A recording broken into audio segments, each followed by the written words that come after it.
Okay, guys, I'm here today with Jason Henderson. Huge honor for me. Guys, Jason is a Jiu-Jitsu black belt from Gustavo Machado, Judo black belt from David Camarillo, and he spent 30 years on Navy SEAL.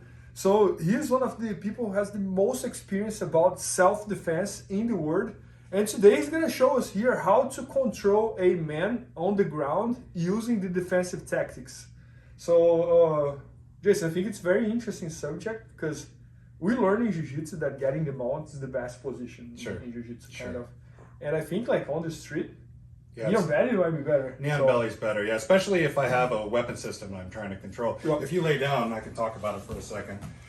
So when I'm knee on belly and I have good control and I'm controlling your hands, the reason we don't like to go into mount is because whether I'm in low mount, whether I'm in high mount, you can wrap, you have hands, they can handle all my weapons that are around, what's my taser, my gun, if I should have anything on me. And all you have to do is wrap up on me. We can roll. Now I'm in a negative position. And plus, what am I going to do from here? Am I going to try and submit the person? I'm not going to cross collar choke your t-shirt. I don't want to do an arm bar and end up on my back where you can roll on top of me, or an S mount to a triangle where you're going to roll on top of me. I'm worried about all these things because I now have you in a dominant position. Even if I land into a mount, I'm always transitioning back to knee on belly, and I want to control the hands.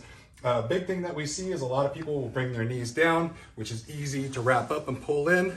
If my foot is pointed away and he pulls in on my shin, it drives more pressure down into the sternum. No, and who doesn't do Jiu-Jitsu? The knee on belly for me that do Jiu-Jitsu for 20 years is very uncomfortable. Right. Imagine someone who has never done Jiu-Jitsu before. And also, he may have something, he may be grabbing out a weapon or something. At any given time, I want to be able to bail away and draw my taser or draw my weapon and be able to engage him. So I have good hand control, I've got good situational awareness of any secondary threats or his buddy's going to attack me. I like to go after this near side arm. With his far side arm, I drag it under my knee, I use 2-on-1, and I push it down on the side of his head. Pushing it all the way to the ground, coming up and wrapping. I'm grabbing hold of that wrist. I like to shin him up a little bit to have good knee on control. Again, I've got a good wrap. I'm using his arm like a battle rope type of position. I'm using my lat muscle to pull in. I'm using my lat muscle here to pull in. Again, I can look around, I can breathe, I can de-escalate, I can talk to him, calm down, everything's gonna be okay. I come in here, I put my knee on the side of his head, and as I'm pushing his head down, I start unlooping his face. I push his mouth all the way to the mat because I don't want him to bite me. From here, I'm just pushing this back straight into a Kimura. As I transition around, come around this side. I'm in a good Kimura position. Bring my foot out, and I drag him. You can see here that this arm will get trapped underneath. So how we free that arm up is I just drag him across the ground until that far side arm pops up. Knee on back. Knee on shoulder. Now if you look, his elbow's on the inside of my thigh. Just pinching my knees together has good control of him.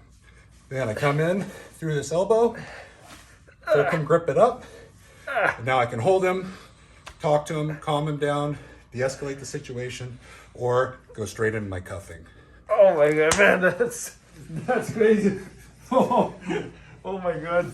Oh, I felt so much pressure everywhere. That's right. There's never a point where I don't have you stapled to the ground and I don't have firm control. Once I start creating too much space or start letting up a little bit, you're free to move around. So I can't allow you to do that. No, and we are on the mat. I was just picturing like you doing that on the street. That's might be like super uncomfortable. Yeah, it's very uncomfortable. And then you want it to be uncomfortable because you want them to kind of calm themselves back down. I'm talking to them the whole time. Calm yourself down, relax. I'm breathing, trying to de-escalate the situation. And I'm not even really talking to them. I'm talking to my own ego, trying to get myself to relax, get myself to calm down. Yeah, you like, from the time I met you until right now, you mentioned the word emotions at least like 5 times. Yeah. So controlling the emotions in a situation like that is a big deal, right? Right. It is, because you'll see where if I start yelling at you, if I start creating a situation where, stop, I said, put your hands up, comply, do what I'm telling you. You start getting amped up. Even if you don't, on the battlefield, the guys I go against don't speak my language. So I'm just yelling things at them, and they're just feeling my energy. And not only that, then the other people around me, they start getting amped up. So I'm escalating a situation unnecessarily. I want to talk to you calm. I want to breathe. You okay? Everything is going to be okay. As I'm coming in, and again, I'm not even so much talking to you, I'm talking to myself, my own ego, control myself, control my emotions. The byproduct is you'll also go, hey, this is okay, we're going to relax. On the battlefield before, when I sneak into somebody's window, I'm trying to arrest them in the middle of the night. If I put my knee on their belly and control their hands and I'm yelling, they're going to fight. If I'm calm and relaxed, in my situation, I would say, salam alaikum, which means God be with you. And alaikum salam is an automatic response. If God be with you too, they say it back. So I'm helping them up as I'm cuffing them, walking them away from a situation. You're doing your job, but if I'm yelling, you're almost like making a deal with me. That's right. I made it. I got it. Because they're waking up. And they're like, why is this big gorilla laying on top of me?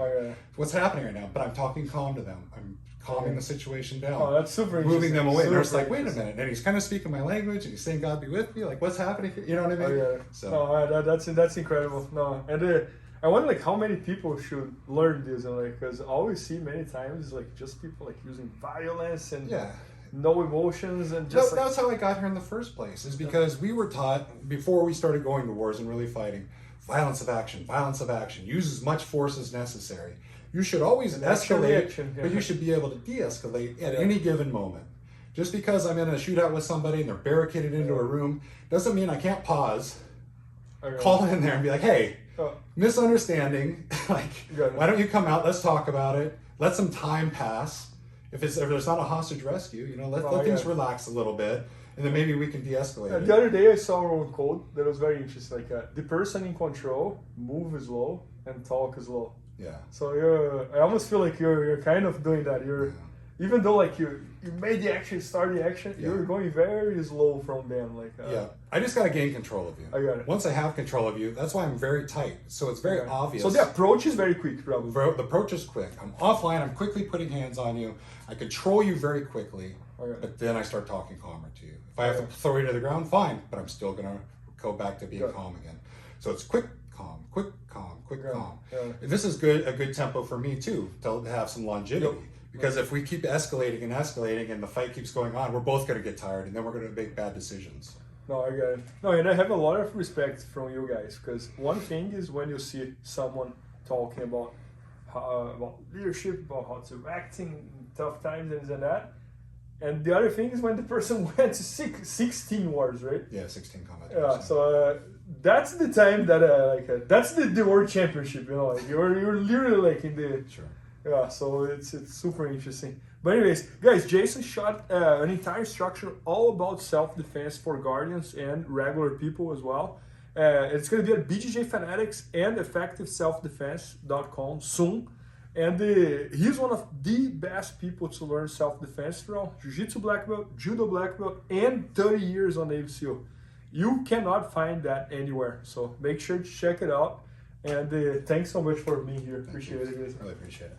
Please help me out to grow my YouTube channel. Just click subscribe. And to watch more videos, just click under see more videos. I hope you enjoyed.